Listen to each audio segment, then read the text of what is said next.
नमस्कार दर्शक बंधु। आज राति ठारू बदलिबाकु जाउछि एही पांच राशिर भाग्य। एमानक उपरे माता लक्ष्मी का अशेष कृपा दृष्टि प्राप्ति हेबाकु जाउछि।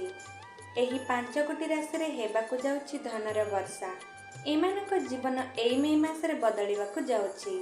एपरि किछि परिवर्तन आसिबो जहाँकि आपण चिंता करि परिबे नाही। ग्रह मानक चलन एपरि किछि होइथाय कि आमे जेते जहा प्रयास करि थाउ ना काहेकि बहुत अधिक परिश्रम सत्वे मध्य सफलता पाई न थाउ। ग्रह मानक चलन उपरे भाग्यर भविष्य निर्भर करिथाए।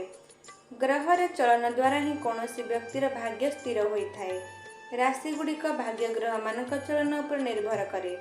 आज मु आपण मानकु कहिबे जे एही मासर 12 गोटी राशि मध्यरु एभली 5 गोटी राशि रहिछि जे मानक उपरे माता लक्ष्मींकर विशेष कृपा दृष्टि पड़िबाकु जाउछि।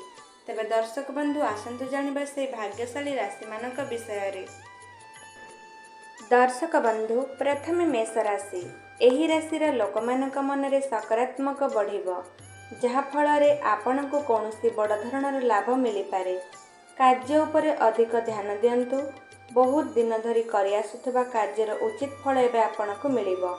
बिजनेस रे बड़ धरणर लाभ हेबाकु जाउछि। ऑफिस रे परिवेश ठीक रहिबो। आपणक अनुभव एवं बुद्धिमत्ता कारणरू लोकमाने आपणको आदर्श मानि पारंती एवं आपणक ठारू परामर्श मध्य लोड़ी पारंती। मिथुन राशि। एही राशिर व्यक्ति माने धनजनित समस्या जहाँ भी आपणकर रहुथिला ताहा शेष हेबार जोग बनुअछि। आपणको कौनसी प्रतिष्ठित व्यक्तिंक पाखरे परामर्श मिली पारे किंबा कौनसी सहयोग प्राप्ति होई पारे।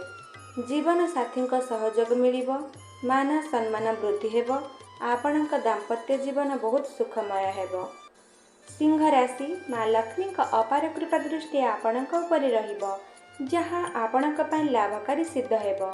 आपण एही मासरे सब कार्य रे अधिक सफलता हासिल करिवे। संतान मानक पाखरु सब खुशी खबर आपणक प्राप्ति हेबो।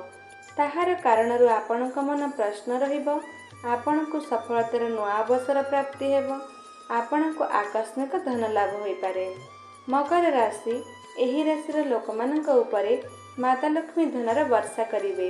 माता लक्ष्मी कृपारू आपणक जीवन रे बहुत सब परिवर्तन होई जिवो। आपणक जीवन रे सब परिवर्तन हेबो यदि आपण व्यापार करिवे। माँ लक्ष्मी कृपारू आपणकर अधिक लाभ हेबो। सफलता पाइबा पई आपणक निज परिवार एवं मित्रक सहाय्य मिलिबो। कुंभ राशि। एही राशिर लोकमानक उपरे माता लक्ष्मींकर विशेष कृपा रहिबो जहा द्वारा आपणक जीवन रे सफलता प्राप्ति करिवे।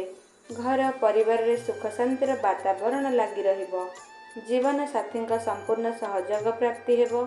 माँ लक्ष्मींक कृपारू आपणकर आर्थिक स्थिति सुधुरी जिवो। चाकरी करुथिबा व्यक्ति माने पदोन्नति करिवे। माँ लक्ष्मी को आराधना करिबा द्वारा जीवनर समस्त समस्या दूर हेबो।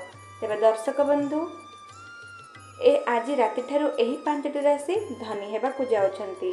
आशा करुछि आपण मानक मोर एही भिडियोटी निश्चय पसंद आसीथिबो। पसंद आसीथिले आम चैनल को लाइक शेयर और सब्सक्राइब निश्चय करिवे। जय मां।